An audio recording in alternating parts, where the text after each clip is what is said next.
In a pretty cabinet, the little cake, she said, just like Marie Antoinette. That'll be the next Queen video we do, yes. Okay. You might have noticed that I'm here with Mister Andy Timmons, and we're at the Ibanez booth at NAMM 2019. You know my name, it's also Andy Thomann, and we're going to be chatting here about your signature guitar, which is sitting on the table in front of us. Yes, it is, right there. There it is. The first one, ladies and gentlemen. Well, the second one, I should say. I have the first one. This is the first prototype that they're showing at NAMM, so very happy.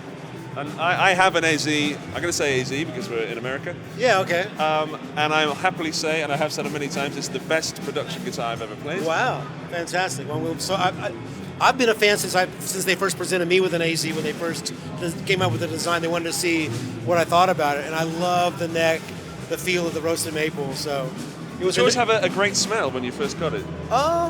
I don't. Yeah, it kind of does actually. Like I had mine for a few weeks, and it was like, it's like a good coffee. It is amazing. Yeah, I've had a particular acoustic guitar that has this smell to it. It's nice when there's an attractive scent. And I love how the way smell comes well on video. You know, it comes across so well. We could do a scratch and sniff, maybe. You know, get a special card. At this point, scratch number 3. So may not work. Tell us about your signature, man. Okay, so obviously the AT100 came out about 20 years ago. It's actually the 20th anniversary. The prototype, which was from 1994, that's been my main guitar for that many years, 25 years, which is kind of crazy. So this is really it's a logical extension of that guitar, because that guitar was always as far as in the Ibanez line, a very traditional, vintagey kind of guitar, right? Mm-hmm. But this takes it one step further, really going with the 3 cruisers, the matte finish, which I think looks amazing, and like I say, the roasted maple neck, and I love the softer contours of the Florentines and the headstock. That's what is common in the AZ line. Yep. So it's basically kind of shaping an AT in the AZ way, and I think it's gorgeous. I really love it so much. And the thing about it is, I mean, I've been playing a humbucker 2 single coil space guitar for all these years, and I can tap that humbucker. But when you have the 3, even though they're DiMarzio Cruiser humbuckers, they're very single coil sounding, just noiseless. So I use this guitar a lot in sessions where I would have taken an old S or T style guitar. I don't need to bring those out anymore. I mean, I've got a couple nice vintage pieces. I'm sure, yeah. And they have a sound, but I'm getting everything that I need from those guitars in this guitar, but with the stability of a modern instrument, with the beautiful setup, and it's shaped like my neck. So it's everything. It's like a modern vintage thing for me. It's been stunning.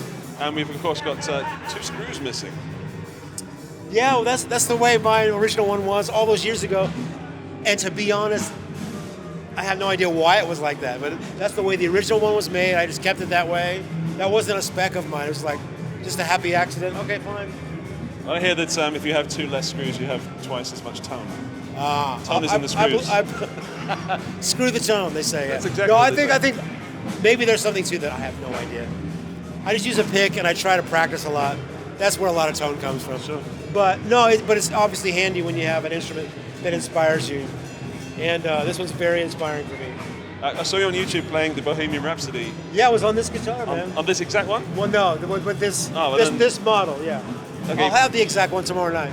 Excellent. We might play a couple Queen songs. Yeah, we're gonna come and shoot some video with you. Oh, very cool. Playing there. Please do. And the secret to that tone was the vintage 6-bits. What year does this say?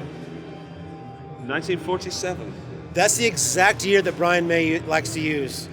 Because in 1950, they changed the alloy, the metal that they made it with. So You're kidding me. It has to be, geek out if you will. I will. If you go back and look at all the Brian May interviews, he likes them 1950 or before, but especially 1947 because that's his birth year. So that's why in that Bohemian Rhapsody video, you see me hold the coin up.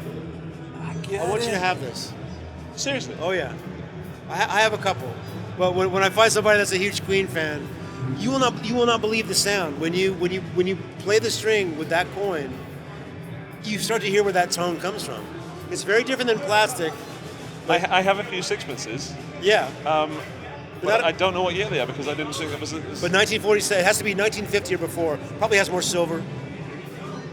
But anyway. I love how geeky this. Andy, that is so kind of you. Thank you so much. No, because I started we talked about, I saw Bohemian Rhapsody. I'll put it there just for a moment. And I started, going back and really absorbing a lot of Brian's stuff. And I watched interview after interview. And he's such a beautiful, warm guy. And he was just talking about the coin. And I thought, it must be like, I was imagining a big, like, thick coin to get that sound, right? So I went on eBay when I was in Germany on tour with Daniel, and I found a sixpence that he said he used. And when I got home, it's as small as an American dime. I was like, that's the sound? As soon as I played it, I went, wow. It's a big part of it. You get that in a treble booster in front of your gain, you're off to Brian land. It's a lot of fun. But anyway, that's the coin. That's not the exact one, but that's the same year and stuff that I used for that Bohemian Rhapsody movie video that I did, yeah. A bit choked up, man. Yeah, we were talking about Queen earlier, and that's a very kind gesture. No problem. I'll leave the guitar with you, though. That's okay. That's I'll need one that. step too far. Yeah. I hope we get to hang out tomorrow night. Well, let's do. Absolutely. I'll come back and we'll... I'll be busy for a while. Hey. But other than that, Just I got time. high five is I got enough. time for you. I'll join the Andy Cube. That sounds great. Thank you, man. Andy squared. Andy. Here we go. Here we go. On tour with sixpences coming near you. Thank you guys so much for watching. That was a pleasure for me, and probably double the pleasure for you as well. Oh, at least. Yeah.